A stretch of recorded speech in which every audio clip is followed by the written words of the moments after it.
Nikki Haley is doing it again. When asked if she is a part of a racist party, she said the country is not racist and it never has been racist. Now remember, it was just a few weeks ago when she said that the Civil War was not about slavery until pressed. Initially, she would not admit that the Civil War was about slavery. Now she says that this country has never been racist. Wow. Stay with me. I'm going to set the record straight.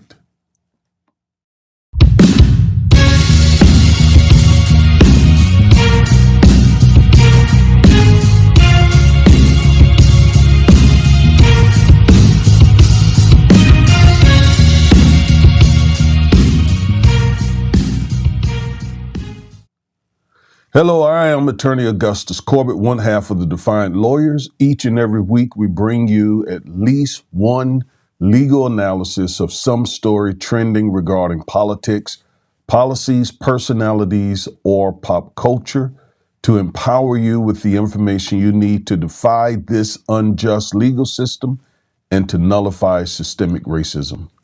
Go ahead and subscribe, like, share, comment, and click the bell, click the notification bell if this type of content interests you.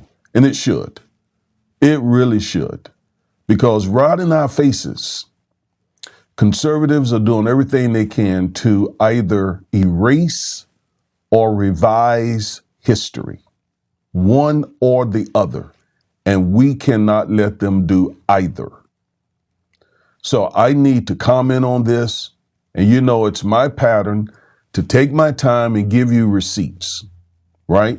I am a teacher slash lawyer slash minister. So I tend to be very methodical when I address issues like this. So be on the alert. This is going to be a video that's longer than the type of sound bites that you're getting from the news. No, I'm going to set the record straight.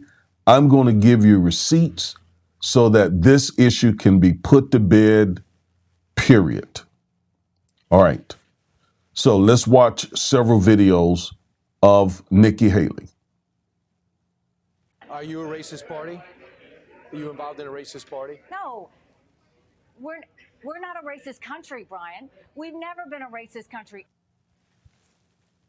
I want to ask you about a comment you made earlier this week. You said that America has, quote, never been a racist country, unquote.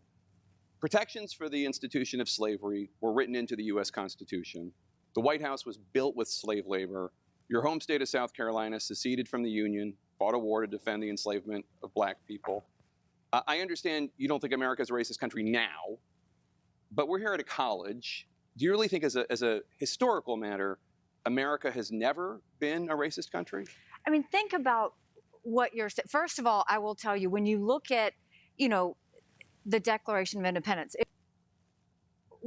first of all, I will tell you, when you look at, the Declaration of Independence, it was that, men are created equal with unalienable rights, right? That was what we all knew. But what I look at it as is I was a brown girl that grew up in a small rural town. We had plenty of racism that we had to deal with. But my parents never said we lived in a racist country. And I'm so thankful they didn't. Because for every brown and black child out there, if you tell them they live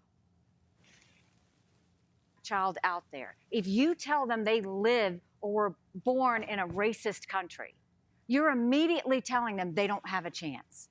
And my parents would always say, you may have challenges. And yes, there will be people who are racist, but that doesn't define what you can do in this country. And so I think it's important that we tell all kids that, look, America is not perfect. We have our stains. We know that. But our goal should always be to make today. It's hugely important. And that's the problem I have is we have too many people with this national self-loathing. It is killing our country. We have got to go back to loving America. We are blessed. because that little brown girl in that small rural town in South Carolina, she grew up to become the first female minority governor in history. She then went on to be UN ambassador, and now she's running for president of the United States. I want every brown and black child to see that and say, no, I don't live in a country that was formed on racism. I live in a country where they wanted all people to be equal and to make sure that they had life, liberty. Okay, but just to push back a bit, because I was a history major in New Hampshire.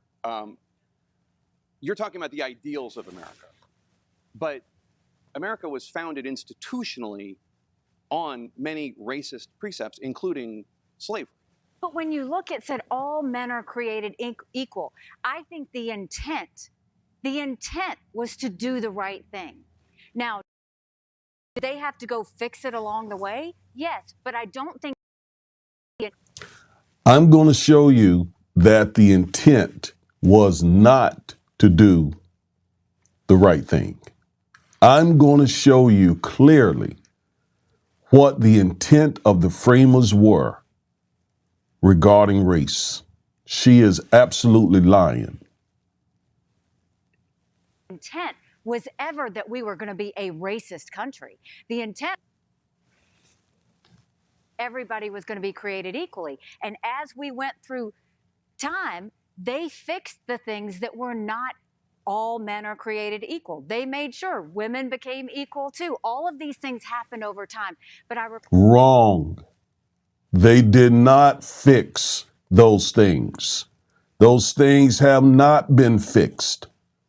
We're still grappling with many of those things, although slavery has been abolished. Refuse to believe that the premise of when they formed our country was based on the fact that it was a racist country to start with.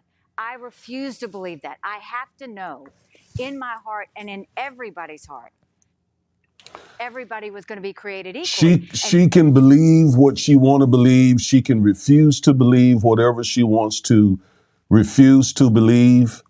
But the truth of the matter is, this country was racist from its founding. Condoleezza Rice, a Republican, said herself that the country was born with a birth defect. And that birth defect, slavery and racism, the very thing that Nikki Haley refuses to acknowledge. So she can deny, refuse to believe all she please. I'm going to give you receipts and show that she's absolutely wrong. And again, why is this important? Because we cannot let conservatives, whether they're brown conservatives, black conservatives, white conservatives, whatever color conservatives, we cannot allow them to either revise history or to erase history. History needs to be told truthfully so that we never, ever, ever repeat it. All right, several more videos. One here of Vice President Kamala Harris. Let's talk about race in our own country. Okay. At a time when the Democratic Party is losing some support among Latinos, among black voters, Nikki Haley, who like you is of Southeast Asian descent, said this week that this country has never been a racist country. So let me ask you directly. Do you agree that America has never been a racist country? You know, first of all, and I think everyone agrees, we all agree, the issue of race in America is not something that should be the subject of the soundbite. Right. The history of racism in America should never. I actually agree with Vice President Harris on this point that the issue of race should not be reduced to a soundbite, which is why I'm going to take time to explain this to you. And, you know, it's too critical for it to be addressed in a 2-3 minute, as she said, soundbite. So stick with me throughout this video. The subject of a soundbite or a question that is meant to elicit a one-sentence answer. But there is no denying that we have in our history as a nation racism, and that racism has played a role in the history of our nation. Now, I heard Vice President Kamala Harris in a previous interview say that America is not a racist nation. And when asked if she agreed with Nikki Haley, whether America has ever been a racist nation, she didn't fully answer that question. I would have preferred that she just simply affirmed that America definitely was a racist nation and is a racist nation. She sort of tiptoed up to that point. But again, I prefer that she just be upfront. She is the Vice President of the United States of America. She's also an African-American woman. She's very intelligent. She knows the history of this country. So again, I would have preferred more forthrightness. All right. So let's start looking at the racist history of this nation. Nikki Haley, a.k.a. Nimrata Randhawa, is a lost cause liar. Let me just be upfront about it. Now, on another video, I explain what I mean by lost cause, if you don't know what the lost cause doctrine is all about. But she's a liar. She's appealing to white conservative voters. America has always been a racist nation. The proof is indisputable. Haley and white conservatives are attempting to revise or erase American history. We must stop them. We must stop them because history that we forget, we can easily repeat, and we cannot allow them to revise history. Like the Jewish community, they will not allow anyone to forget or to revise what happened during the Holocaust. And we cannot allow America to forget its racist past or to erase it or to revise it. Definitely not. So now let's begin to look at all the receipts that shows that Nikki Haley is lying. America has always been a racist nation. So let's begin with the Constitution. So racism was and still is embedded in the United States Constitution. First, the 3/5 clause. Basically, what that meant was the African people here who were enslaved under the U.S. Constitution were considered 3/5 of a person, not a whole person, not a complete person. Unlike white people, the black folks on this soil under the United States Constitution were legally 3/5 persons. That's in the Constitution. That's Article 1, Section 2, Clause 3. And it's still there, by the way. It has been overridden by the 13th, 14th, 15th Amendments, but it's still in the Constitution.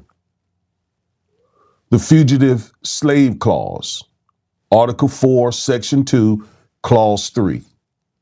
And it basically said that if an African enslaved person escaped bondage, they had to be returned to the enslaver. This is in the United States Constitution, and it was the law. It was the law. So when Nikki Haley says that America was not racist, here are two examples in the United States Constitution itself that refute what she says. Absolutely. America was and still is racist to this day. Let's keep looking. All right. Pro-slavery until 1808. America prohibited international slave trading in 1808. Article 1, Section 9, Clause 1. So America said essentially, we're not going to import any more enslaved Africans into the country. But they continued the institution of slavery for another 50 or so years. So while you may want to say, okay, they took some positive steps forward, well, those steps were not all that positive because they only did that because there were so many enslaved people here and they feared an uprising. This was right around the same time that Haiti gained its independence. And so they were just trying to basically control the population of enslaved people so that they couldn't, or we couldn't, successfully rebel and cause an uprising. But again, also remember, even after adding this to the United States Constitution, slavery still lasted in this country another 50 to 60 years.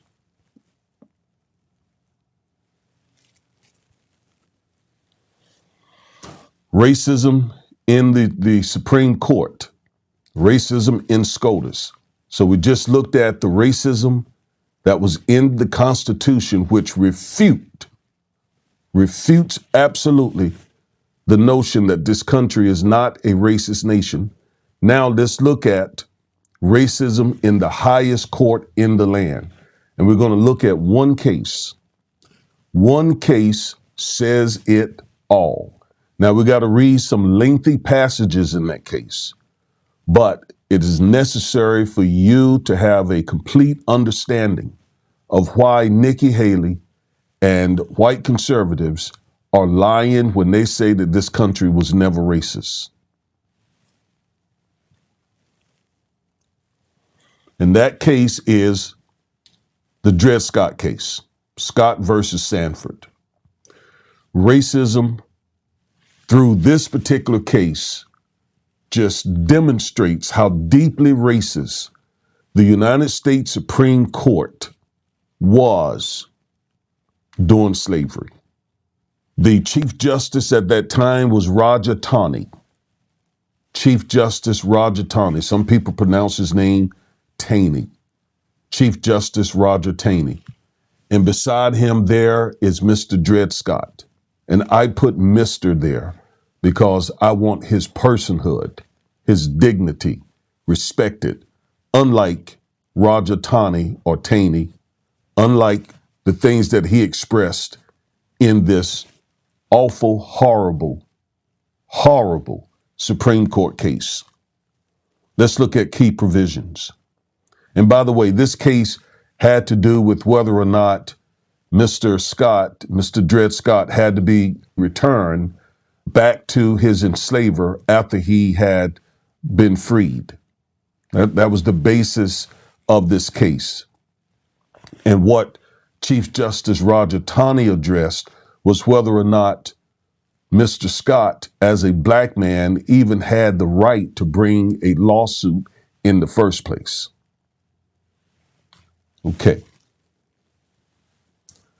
So here are some of the things that Chief Justice Roger Taney wrote in this awful court opinion. He said the words people of the United States and citizens are synonymous terms and mean the same thing. They both describe the political body who, according to our Republican institutions, form the sovereignty and who hold the power and conduct the government through their representatives. So first he says citizens and the people of the United States are synonymous terms, and they describe the people who basically run the country. They are what we familiarly call the sovereign people, and every citizen is one of this people and a constituent member of this sovereignty. The question before us is whether the class of persons described in the plea in abatement compose a portion of this people and are constituent members of this sovereignty. So he says the question before the court is whether black people, the people described in the plea of abatement. A plea of abatement is a legal term where lawyers have filed something to try to get rid of a case, to have a case dismissed, to point out flaws in the pleadings of a case. And so he's referring to black people. He's referring specifically to Mr. Dred Scott, but generally to all enslaved African people, whether or not they have the right, or Mr. Scott had the right to bring the lawsuit in the first place. He says, we think they are not. In other words, they are not the people of the United States. They are not citizens, and therefore they don't have the right. Mr. Scott doesn't have the right to even bring this lawsuit. So he answers his question. Again, I want you to really get this. So the question before us, look at the bottom down there. The question before us is whether the class of persons described in the plea in abatement compose a portion of this people, whether black people are citizens and people of the United States of America. That was the issue before the court. And he answered that question when he says here, we think they are not. But it's the follow-up stuff that also is just repugnant, deeply racist, and that they are not included and were not intended to be included. Now, do you remember when Nikki Haley said that she believed the founders, the framers, intended to do the right thing? Well, the Chief Justice of the United States Supreme Court contradict her. And he ought to know. He was a white man. He was the Chief Justice of the United States Supreme Court. He knew what they thought, what they believed, and he is in a much better position. He was in a much better position to talk about the intentions of white men at that time, the framers and founders of this country. So Nikki Haley is absolutely wrong. Totally. Let's go back, because Chief Justice Taney says a lot of things that we need to hear. So he says, we think they're not, and that they are not included and were not intended to be included under the word citizens in the Constitution, and can therefore claim none of the rights and privileges which that instrument provides for and secures to citizens of the United States. So he says that Mr. Scott and all of the African people who were on this soil at that time had no rights. They were not citizens. There was nothing they could do. They could not get any redress. They couldn't file lawsuits because of one simple reason. They're black. They're black Africans. That is racism. But let's keep looking. On the contrary, listen closely. They were at the time considered as a subordinate and inferior class of beings. Who had been subjugated by the dominant race, and whether emancipated or not, yet remained subject to their authority and had no rights or privileges but such but such as those who held the power and government might choose to grant them. So let's read that again. On the contrary, they were at the time considered as a subordinate and inferior class of beings. This man said in this court opinion, which was legal precedent at that time. This was the law of the United States of America, handed down by the very highest court of this country. He says, under our law, black people are subordinate and inferior to the dominant race, to the superior race. That's white supremacy, written in the law. This was during slavery. So when Nikki Haley says that America has never been racist, she is lying. She is revising history. She's trying to erase history, and we cannot let her.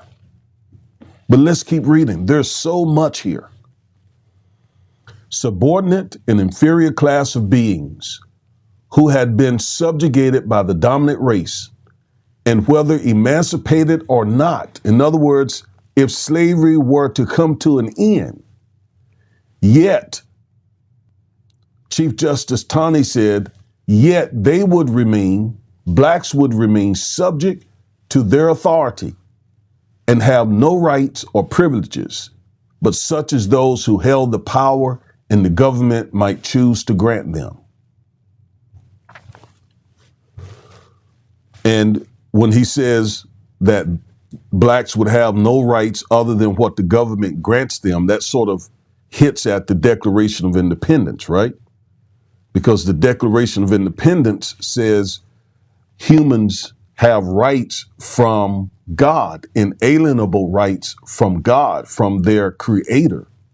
But this man said that blacks would only have rights granted to them by the government. And he's going to go on and address the Declaration of Independence. So even when Nikki Haley talked about the Declaration of Independence meant this and it meant that, it did not mean any of what she says. And Chief Justice Roger Taney is going to make that very clear. He goes on to say, in the opinion of the court, the legislation and histories of the times and the language used in the Declaration of Independence, there it is, show that neither the class of persons who had been imported as slaves nor their descendants, their children, their grandchildren, their great-grandchildren. In other words, they would be inferior in perpetuity, according to this court opinion. Whether they had become free or not, were then acknowledged as a part of the people, nor intended to be included in the general words used in that memorable instrument. Talking about the Declaration of Independence. It is difficult at this day to realize the state of public opinion in relation to that unfortunate race, black people, which prevailed in the civilized and enlightened portions of the world at the time of the Declaration of Independence, and when the Constitution of the United States was framed and adopted. But the public history of every European nation displays it in a manner too plain to be mistaken. In other words, black people are inferior. They were not given any or granted or acknowledged any rights in the Declaration of Independence, and that was throughout the European continent. It's what he said. They had for more than a century before been regarded as beings of an inferior order and altogether unfit to associate with the white race, either in social or political relations, and so far inferior that they had no rights which the white man was bound to respect, and that the Negro might justly and lawfully be reduced to slavery for his benefit. Now, let me stop right there. I want you to understand, we're going back because there's more. He says more. I want you to understand, again, this is the Chief Justice of the United States Supreme Court. This is the Dred Scott decision. He wrote these horrible, racist sentiments in this court opinion, and this was the law of the land in America. When Nikki Haley says this country has never been racist, she is flat out lying. Flat out. Because we know what the United States Supreme Court rules is supreme throughout the country. So he was essentially saying what the law is in all of the United States of America. But there's more.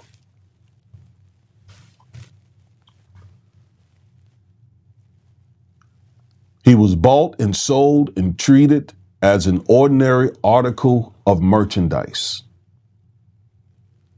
So under the Constitution, under this Dred Scott opinion, Black people legally was mere merchandise, not humans, not created in the image of God like everybody else. Merchandise, property, chattel. This is sickening. This is a level of racism that is literally sickening. It is reprehensible. And for someone to say who's running for the president of the United States of America to say that this country has never been racist, for someone to say that is him or herself unfit to be the president of the United States of America. You see, this is why I agree with Vice President Kamala Harris that this issue could not be addressed in a soundbite. We need to go back and look at the documents and see what they said, what they believed, what they wrote down, what the law was. The Chief Justice, speaking on behalf of the U.S. Supreme Court, said to Mr. Scott and to all blacks at that time, you are inferior. You are subordinate to the dominant and the superior race. You are mere merchandise. That's what you are.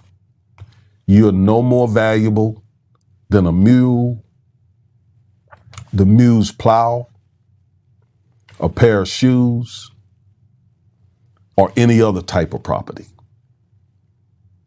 That's very clearly written out in this court opinion.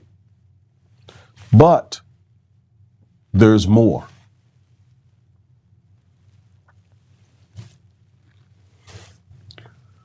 This opinion was at the time fixed and universal in the civilized portion of the white race. It was regarded as an axiom in morals as well as in politics, which no one thought of disputing or supposed to be open to dispute.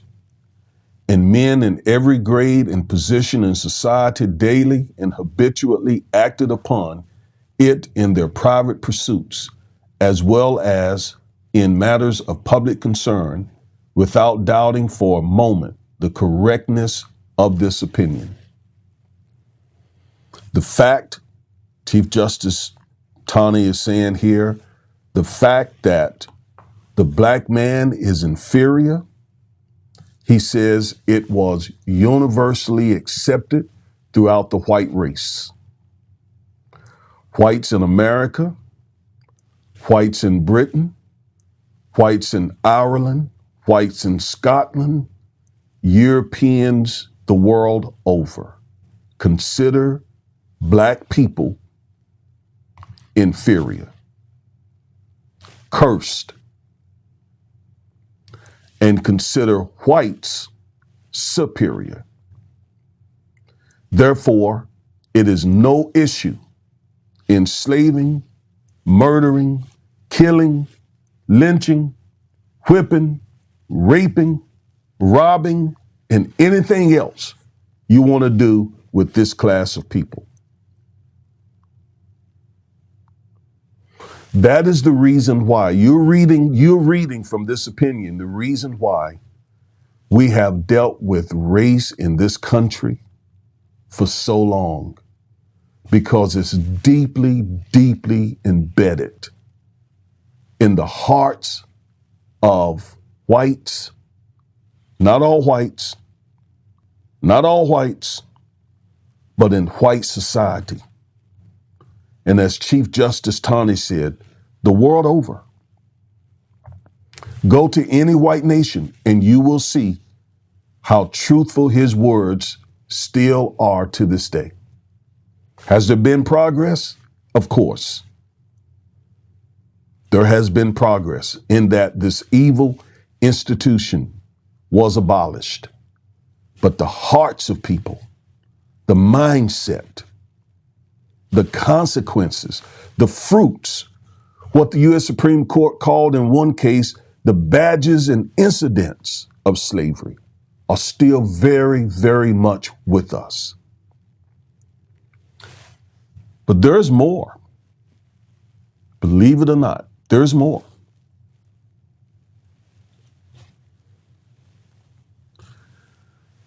And in no nation was this opinion more firmly fixed or more uniformly agreed upon than by the English government and English people. They not only seized them on the coast of Africa and sold them or held them in slavery for their own use, but they took them as ordinary articles of merchandise to every country where they could make a profit on them, and were far more extensively engaged in this commerce than any other nation in the world. So he says the English people, Britain, the Brits, were the poster children of black inferiority, white superiority, selling, buying, and completely merchandising black bodies, black people. No one did it better, he said, than the Englishmen. No one in the world. See how deep this is?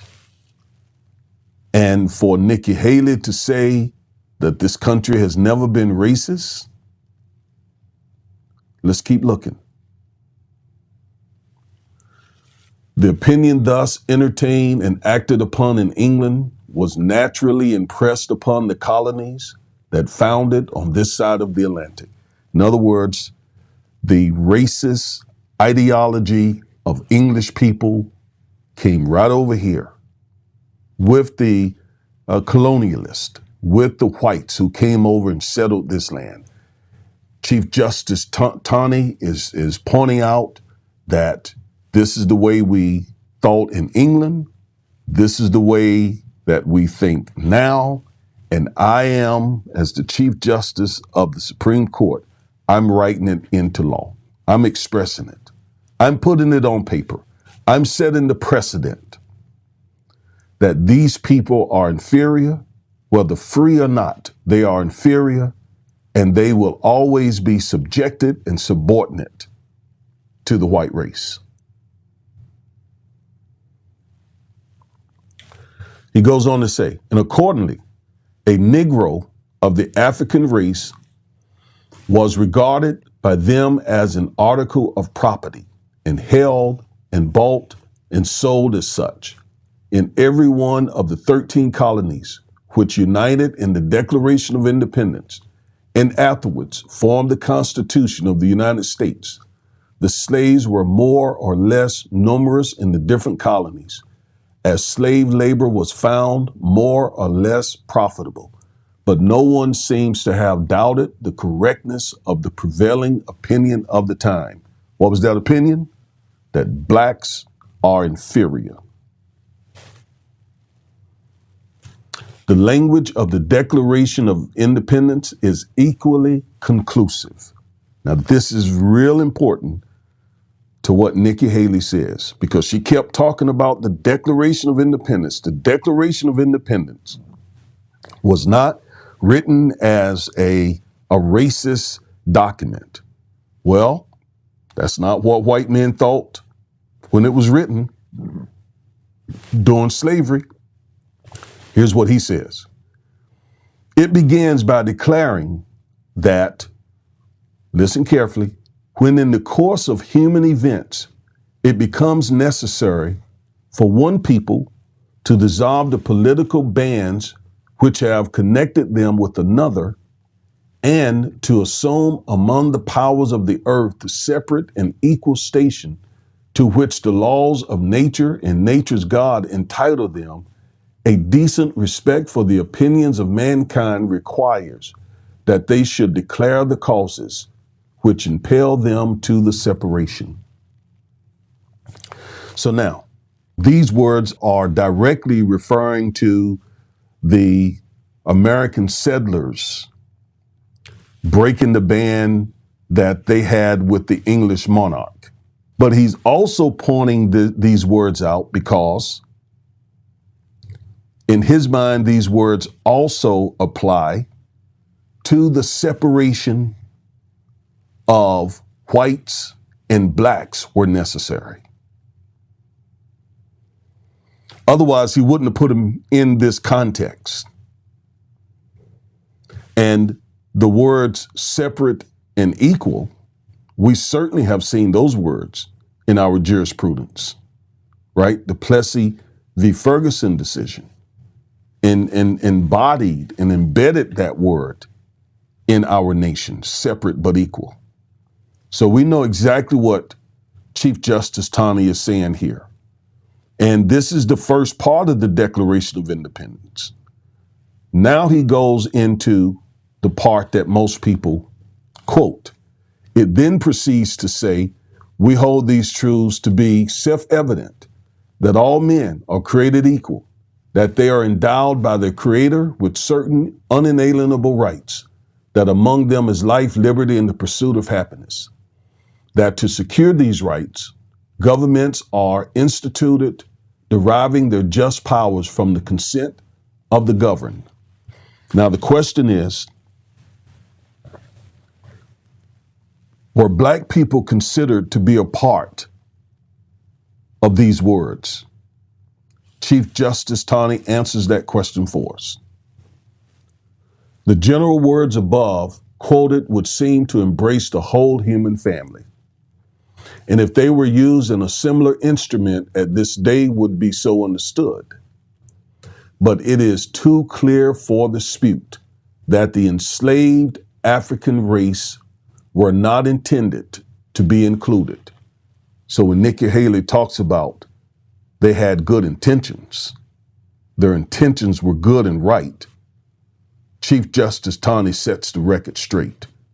Their intentions were racist and evil, and formed no part of the people who framed and adopted this declaration.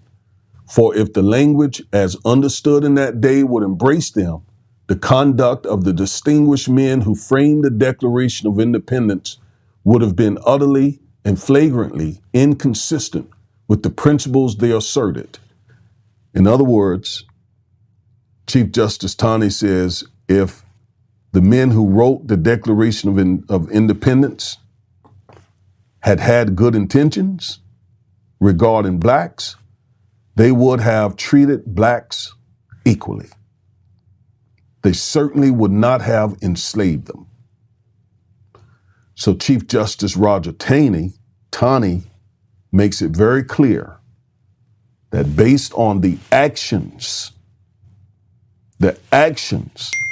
of those who wrote the Declaration of Independence, they never intended for those words to apply to African people, African American people, black people, Negro, however you want to call us, whatever you want to call us, did not apply. That's what the Chief Justice of the Supreme Court said. Let's go back, read some more. And instead of the sympathy of mankind to which they so confidently appeared, they would have deserved and received universal rebuke and reprobation. In other words, he's saying that if they intended for those words to include blacks, then the fact that they enslaved and treated blacks like merchandise or property would have deserved and earned them a rebuke. He's been very clear in this opinion. So hopefully you see why I went through all those readings, because they clearly refute everything Nikki Haley says. And we can't chalk that up as a politician just trying to get votes. Someone who is either that ignorant or that hard-hearted or that dishonest or combination should never be able to place his or her hand on the Bible and swear to defend, to preserve, to protect. In other words, should never become the commander-in-chief of this country. Not a country whose population is at least 13% black. The same people who laid the foundation for this country. Nikki Haley is unfit to be president. But what's equally disturbing is the fact that people cheered when she said those things. In other words, she wouldn't say those things if she didn't believe white conservatives believe those things too.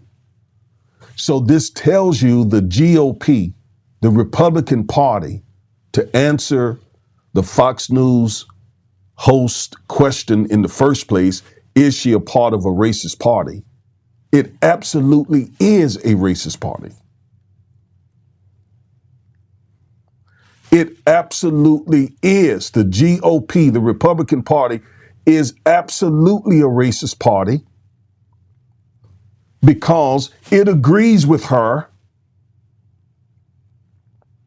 that this country was never racist, despite the level of racism we see expressed in this Dred Scott opinion. It was actually this Dred Scott opinion that led to the Civil War. The abolitionists, which some were white, essentially said he just threw down the gauntlet with this opinion. There's no other option but to go to war. And it wasn't long after that the war began. But this opinion was the law of the land for a few years. But doesn't stop there. What other proof, what other receipts do we have that America has always been a deeply, deeply racist country? Well, chattel slavery itself. Chattel slavery itself. It proves that America is a racist country and was a racist country. Jim Crow apartheid, because even after slavery lasted for 246 to 256 years, then they implemented Jim Crow apartheid, which is really just another system of slavery, quite frankly. But here's some particulars of Jim Crow. Slavery was awful, indescribable. You just saw from this court opinion how whites thought of blacks. Chattel property, inferior, subordinate. And It was all written in the U.S. Constitution, and it was practiced on a daily basis.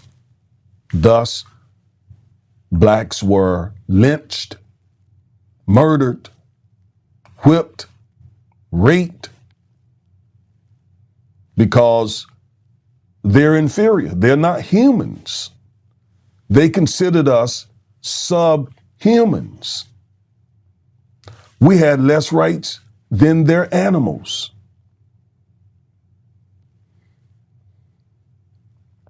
That lasted for 256 years. And even after fighting a bloody civil war and abolishing that institution, that demonic institution, they implemented Jim Crow. Here are some of the relics of Jim Crow. First, the spirit of the Confederacy. Although the Confederacy lost the war, monuments and statues were erected across the country, to the point where there are at least 1,500 or so of these monuments and statues all over the place, all throughout the country, from one coast to another, from the northern border to the southern border. Just to remind us that this is a white man's country.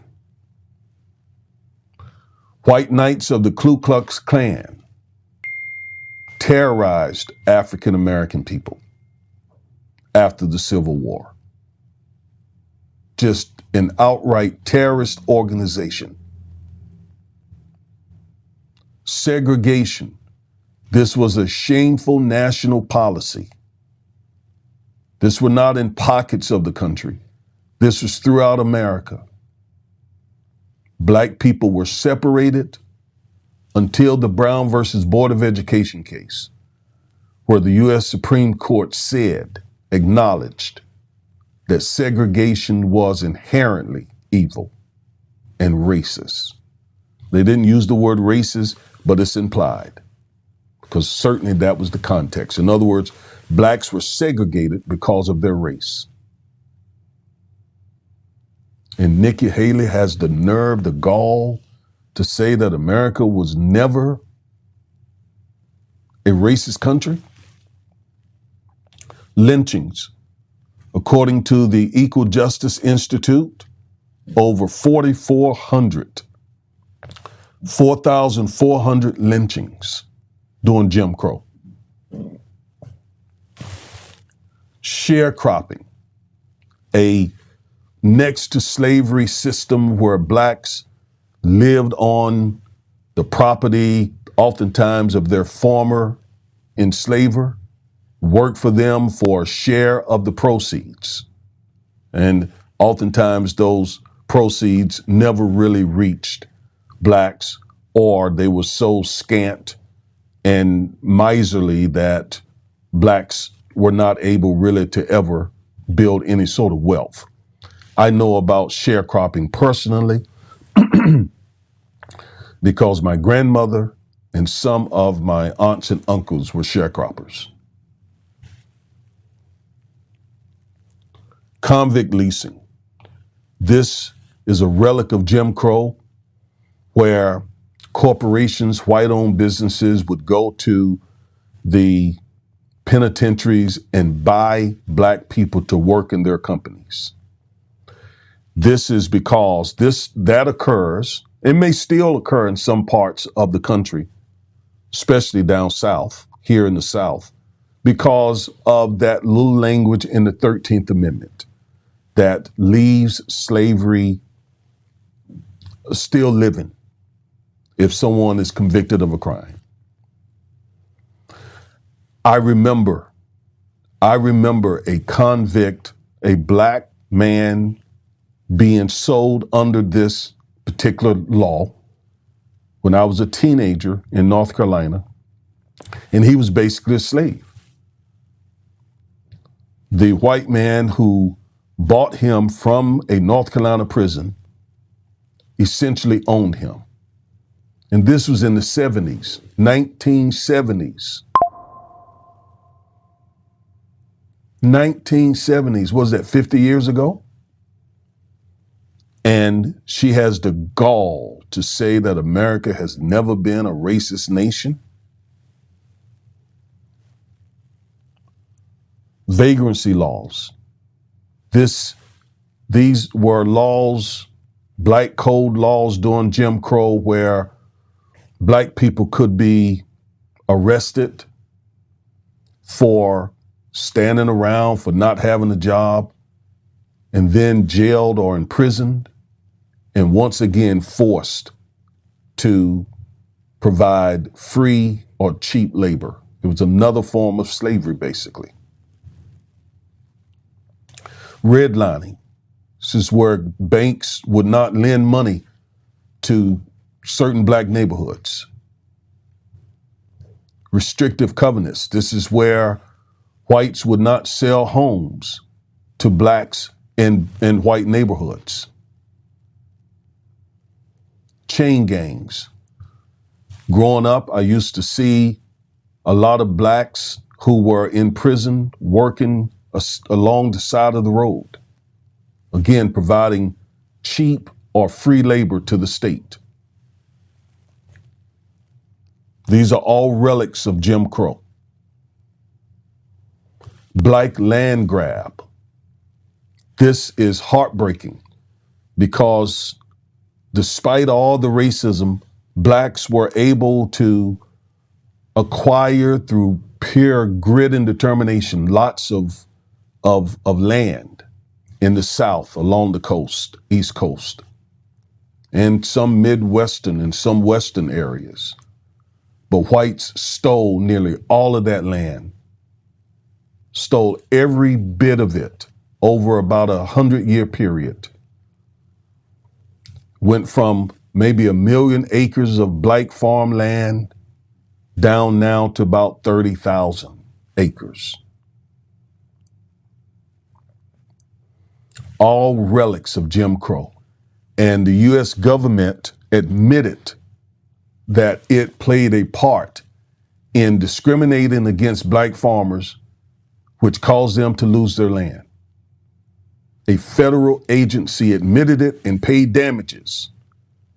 Yet Nikki Haley has the gall to say that America has never been a racist nation and that America fixed the issues, the racist issues that the country had.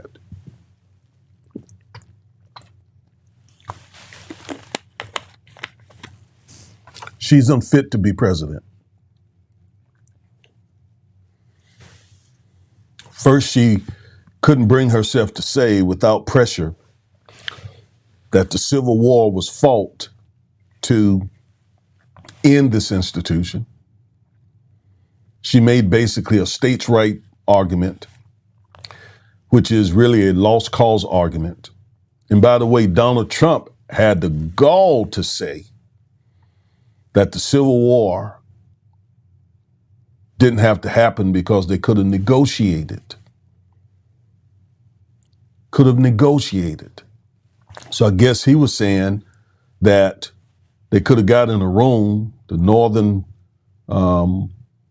generals and the southern generals got in a room, and maybe the northern generals could have said, okay, we'll let you all own Negroes or niggers or blacks or Africans for another 5 years or another 10 years, or these many states got to stop slavery, but we'll let these other states continue slavery. He too is unfit to be president because, like Nikki Haley, he is a blatant white supremacist. And yes, by the way, people of color can be white supremacists. Anyone who promotes the ideology, the doctrine, even the theology of white supremacy is definitely a white supremacist, regardless of whether they have any melanin in their skin.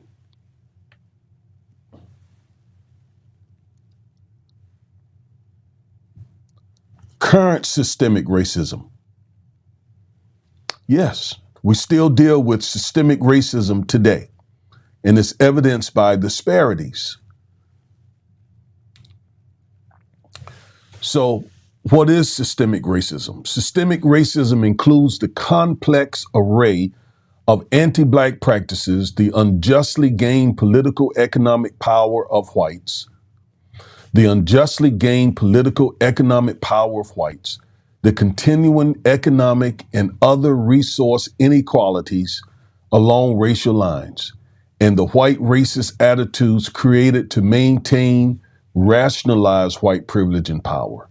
Systemic here means that the core racist realities are manifested in each of society's major parts: the economy, politics, education, religion, the family, reflecting the fundamental reality of systemic racism. That's what systemic racism is. And it definitely exists, again, as is evidenced by disparities in wealth. Blacks own less than 3% of America's wealth, and the average white family has a net worth, a medium net worth, that's 7 to 10 times greater than the average Black family. That is the result. Now, if you listen to conservatives, they'll try to make the argument that that's because Blacks are lazy, Blacks are criminals, and so on. No.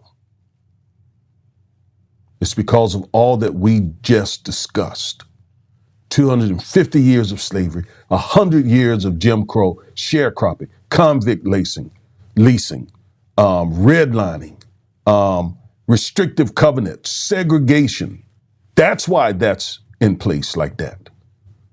Not to mention the fact that when slavery was abolished, Blacks were given nothing to build wealth.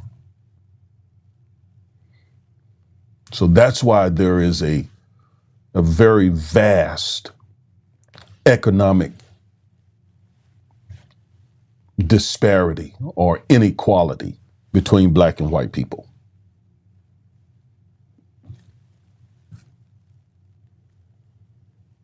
Disparities in healthcare. We die quicker, sooner, more often than whites. We have illnesses more often than whites. A lot of times that's because of the places we have to live, environmental racism. And incidentally, there's a case before the U.S. Supreme Court now where they are literally trying to basically gut not just the EPA, the Environmental Protection Agency, but all federal agencies, take power from those agencies and put that power in the hands of states, essentially. And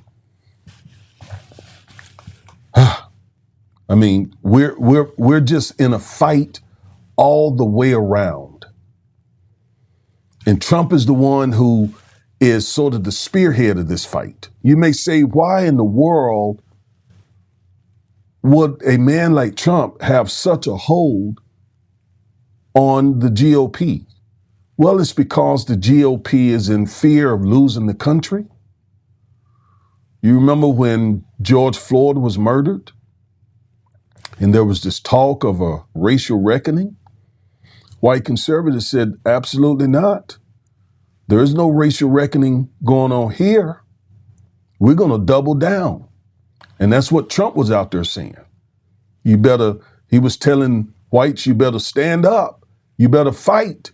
You better take back your country or you're about to lose it, which led to the insurrection, right? But it also led to this push to basically abolish and dismantle anything that white American society perceive as a threat to white supremacy and white privilege. Affirmative action, DEI, the Civil Rights Act, the Voting Rights Act, which the U.S. Supreme Court has basically gutted already. Anything that is there to help African Americans overcome current day systemic racism and pass racism, white conservatives, white evangelicals are coming for it. That's the fight that we're in. That's why Nikki Haley wants to get in office. That's why Trump want to get back in office.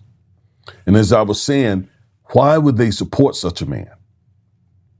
Well, because he has promised them, you put me in office and keep me in office,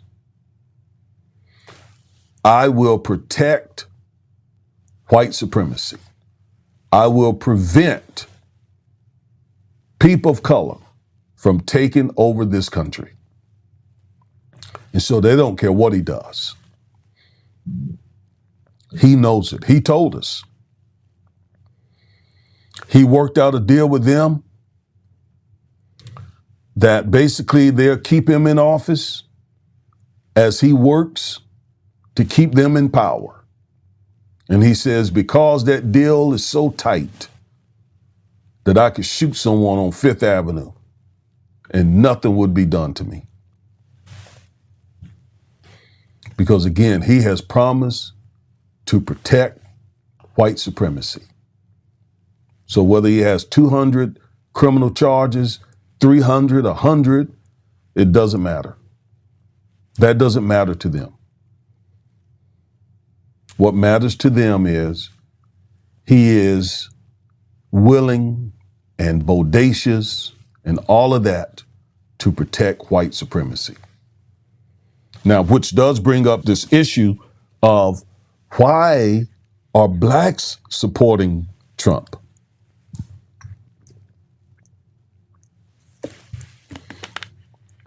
An increasing number of blacks are getting on the Trump wagon. Why? Ignorance, not knowing the existential threat that Trump is to African Americans. And then some, they know the threat, but it's profitable. And some are just embrace white supremacy. People like Jesse Lee Peterson. I mean, what a specimen. This man says white people need to have more babies because black babies grow up and destroy things. Just generalizing.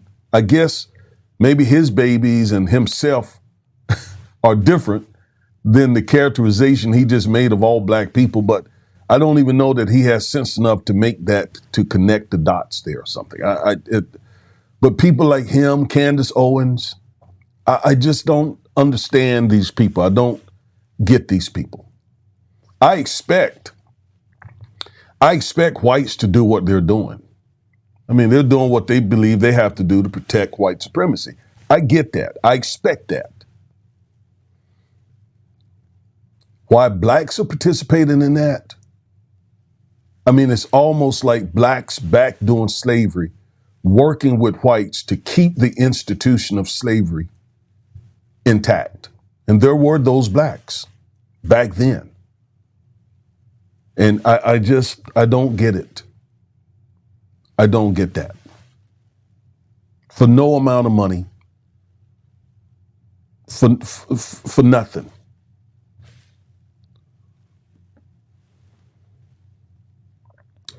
Healthcare disparities, employment disparities, education disparities, criminal justice disparities, corporate disparities, political disparities.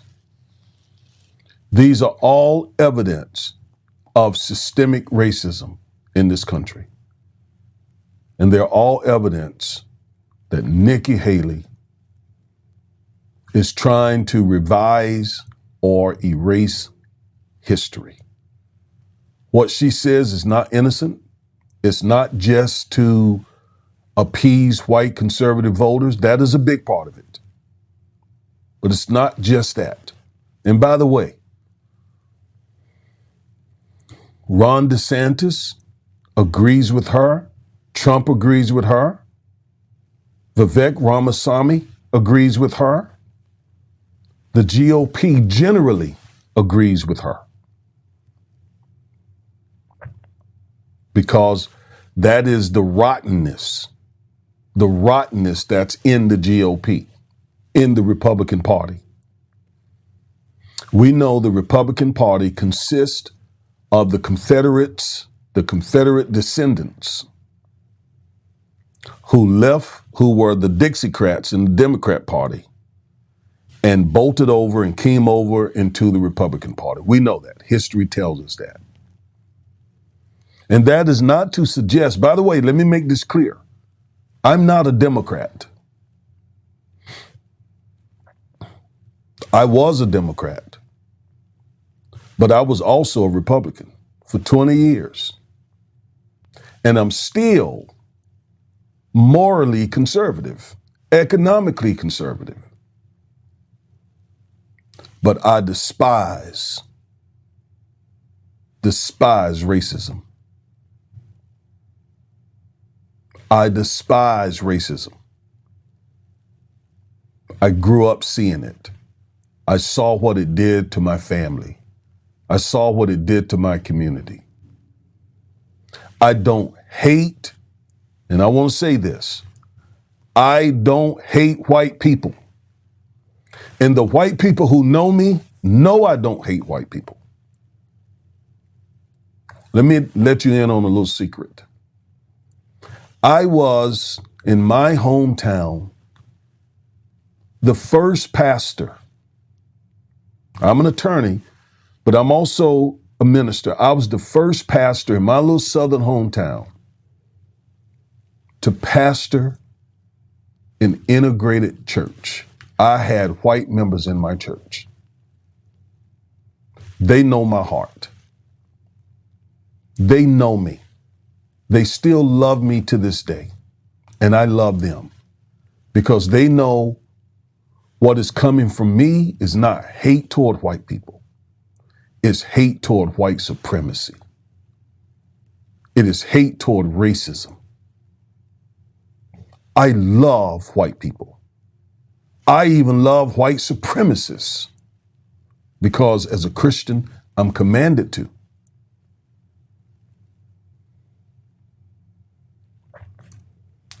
But I hate the sin of white supremacy. I hate the sin of racism. And to be fair, I hate the sin of abortion. All that you hear coming from me right now against white supremacy, I have the same hard, passionate feelings against abortion. Not the precious mother who aborted the child,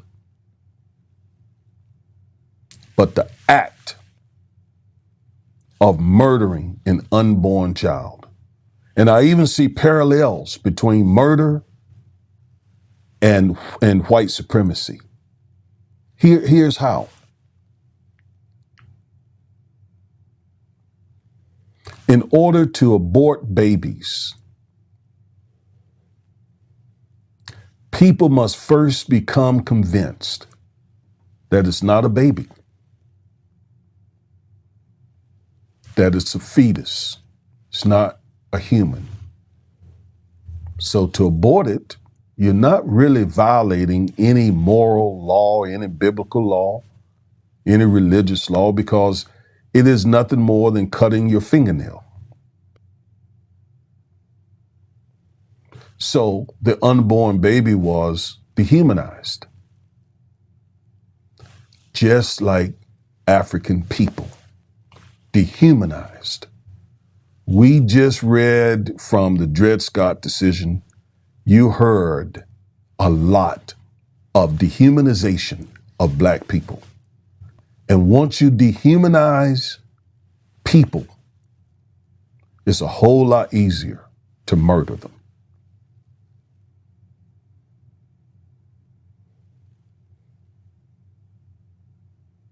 So, my position on things is based on the Bible. It is not based on politics. It is not based on partisanship. I could care less about that. It's based on what the Bible says. And the Bible condemns racism, racial injustice, systemic injustice, just as it does aborting babies. All right, that's what I wanted to share with you today in regards to Nikki Haley saying that America has never been a racist country. How wrong she is. All right, again, I am Attorney Augustus Corbett, one half of the Defiant Lawyers. And we bring you this type of legal analysis at least once every week. If you like it, subscribe, like, share, comment, and click the bell. Until the next time, you have a good one. Bye.